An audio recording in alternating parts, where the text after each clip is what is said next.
Stig, what have you been doing? You gone see Batman again? Nope. I've done less than Biggie.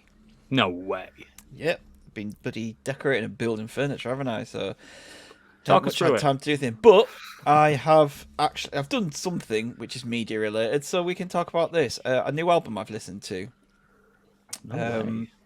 Yeah, the only thing I've done this week, literally, other than listening to regular podcasts and stuff, is I listened to Sea Power's new album.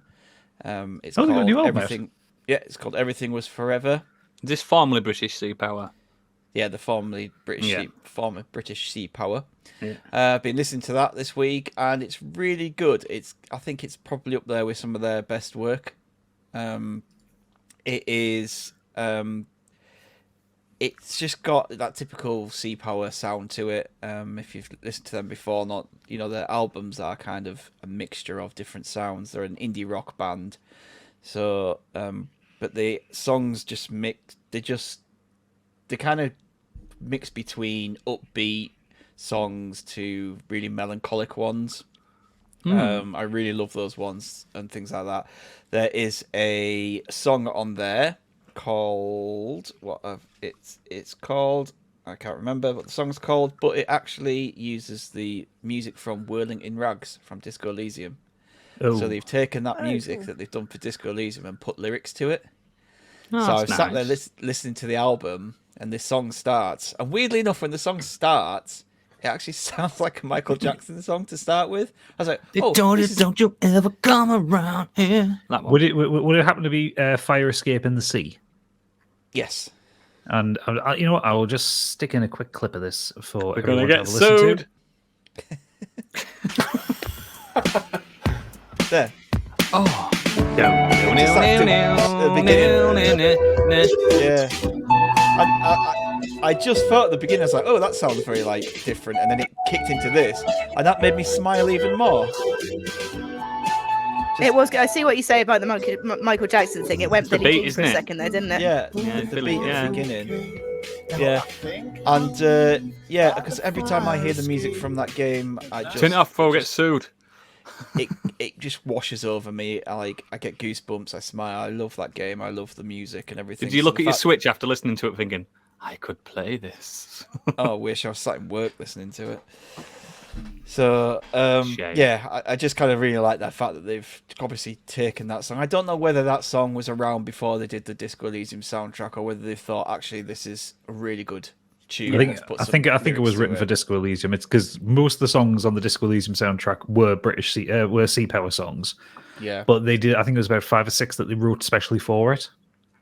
It's a great I think track, that was one of them as well. Yeah. Oh, yeah, and it's lovely. there is a few songs from theirs that they adapted and took from their back catalogue and made it to put into Didn't you disco think though, again. playing that game though, when you first exit the bar and that famous tune comes in? Yeah, it's lovely. But then you go back in, you come back out, you go somewhere else, come back in. It started to kind of drain on me a little bit. Not one bit. Never once, and I'll sit and listen to it. I even listened to it on the way home today after listening to this album. I do again. really like it, but I loved it. You should probably stop going in and out the door. that's my problem. He just keeps popping out for a smoke. That's what happens. It's not like a smoke in the bar. Yeah, I respect the law. But the album's just full of different styles. You'll hear other kind of artists in there, Echo and the Bunnymen and Pink Floyd in some of their songs. There's now some you're very talking. Dark Side of the Moon-esque music in there, and one of the songs, Fear Eats the Soul, it's very Bond-esque. You could sit and listen to that and go, with a bit of tweaking, little bit of tweaking here and there with some of the tempo, this could be one of those slow Bond. Yeah, Bond intros. And even with a title like Fear Eats the Soul, that could be very Bond-esque. Yeah. Fear eats the soul. It's just really good. And yeah, I've listened to Sea Power on and off over the years. I've seen them live before. It's absolutely incredible band to see live, especially where I saw them. It was like this small little venue in York, just proper. Hardly anyone there. Do you know what I mean? 'Cause it was such a tiny event, but it was amazing. And the triptych like Folly, Green Goddess, and Lake Echoes is it's just a real great finale to the album.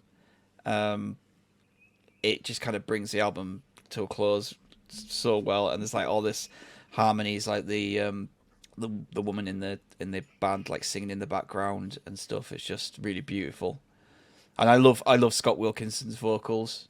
He's very like the best way. I don't know the best way to describe it. It's maybe like he whispers.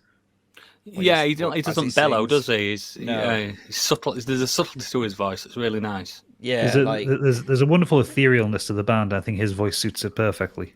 Yes, yeah, that's a perfect way to describe it. But yeah, if you listen to something like Fear of Drowning, like just listen to the way he sings that, I love his voice. But yeah, that is literally what I've done this week, is I've listened to their new album and I will continue to listen to it, and it gets me going back and listening to their other stuff as well. Great band. Excellent.